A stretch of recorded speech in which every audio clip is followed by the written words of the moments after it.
Bonjour, je suis Ross, et tout en moi est une contradiction. Je suis un albinos noir. J'ai la peau blanche, les cheveux blonds et les yeux noisettes. Je ne peux pas m'exposer au soleil et j'ai une très mauvaise vision. Tout le monde m'a prédit une vie malheureuse à ma naissance, mais mon but dans la vie est de prouver qu'ils avaient tous tort. Mon premier problème, et le plus évident, c'est que je suis presque aveugle. J'ai des mouvements oculaires rapides et constants et je ne peux rien lire sans une loupe. En plus, j'ai des problèmes avec la profondeur de la vision et la coordination œil-main. Quand je suis né, les médecins et les infirmières ont tout de suite dit à ma mère de se préparer, car toute ma vie, j'aurais probablement les mêmes contraintes que les personnes aveugles. Et en plus de cela, j'ai dû faire face à d'autres difficultés. En grandissant, je me sentais très seul. Tout est une question de stéréotypes, mais je viens d'une famille noire d'un quartier noir aux États-Unis, et j'allais dans une école mixte. Et même si cela n'est pas juste à un moment donné, il fallait être soit avec des noirs, soit avec des blancs. Mais moi, où étais-je à ma place ? Malheureusement, les enfants noirs pensaient que j'étais blanc, avec ma peau blanche et mes cheveux blonds. C'est assez logique.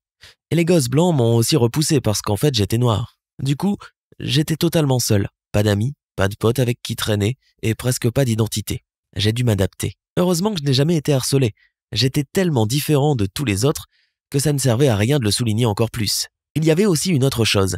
Tous les professeurs savaient que j'avais une très mauvaise vision. Et comme ils étaient désolés pour moi, ils essayaient de me rendre la vie plus facile. Trop facile à mon goût. Par exemple, on m'interrogeait toujours en dernier, même si j'étais très bon dans les études. Peut-être qu'ils pensaient que c'était difficile ou effrayant pour moi de parler devant tout le monde. Je ne sais pas. Mais comme tu sais, comme personne n'a vraiment été méchant envers moi, à un moment donné, en grandissant, j'ai voulu me faire des amis. Tu te souviens, personne ne me considérait comme de son groupe. Alors je me suis dit que peut-être le sport pourrait réussir à nous unir. Mais quel sport pouvais-je faire ? Mon professeur d'éducation physique me faisait toujours faire quelque chose de très simple et à part des autres. Quelques exercices de base, rien de bien intéressant. Pendant que tous les autres jouaient au football, au basketball ou à d'autres jeux d'équipe, moi j'étais toujours exclu. Mais voilà, j'avais soudain décidé qu'il était temps de m'intégrer. J'ai demandé à mon prof d'éducation physique « Peux-tu me laisser jouer avec tout le monde ?» Le jeu était très simple, quelque chose comme du football ou du rugby, rien de très difficile. Rien que je n'aurais pas pu gérer en fait. Pendant une seconde, l'entraîneur a hésité et m'a dit « Pourquoi pas ? Ok, essaye au moins. » J'ai vu les expressions dépitées de mes coéquipiers, mais je les ai ignorées. Au premier coup de sifflet, on a commencé à courir et mon coéquipier a pris le ballon. Il était grand et rouge, je n'ai eu aucun problème pour le voir, mais malheureusement, j'ai eu quelques problèmes de perspective. Ce qui signifie que j'avais du mal à définir la distance entre moi et le ballon. Et puis, le mec devant moi m'a passé le ballon. Je l'ai vu parfaitement, mais je n'ai pas bien calculé la distance et je l'ai arrêté avec mon visage. Tout le monde riait, et je faisais pareil, c'était vraiment drôle.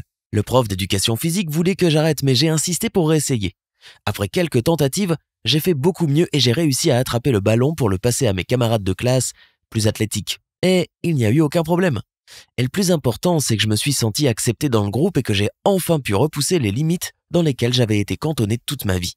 Ce jeu de ballon a changé ma façon de penser. J'ai cessé d'attendre passivement d'être accepté et j'ai pris des initiatives pour devenir plus intégré. Le sport est devenu mon moyen de m'en sortir. J'ai joué au rugby et au football et je me suis cassé pas mal d'os au judo. Je savais que je n'étais pas né pour faire ces choses-là, mais je ne voulais pas vivre le destin qui avait été prédit à ma naissance. Je voulais une vie bien remplie comme tout le monde.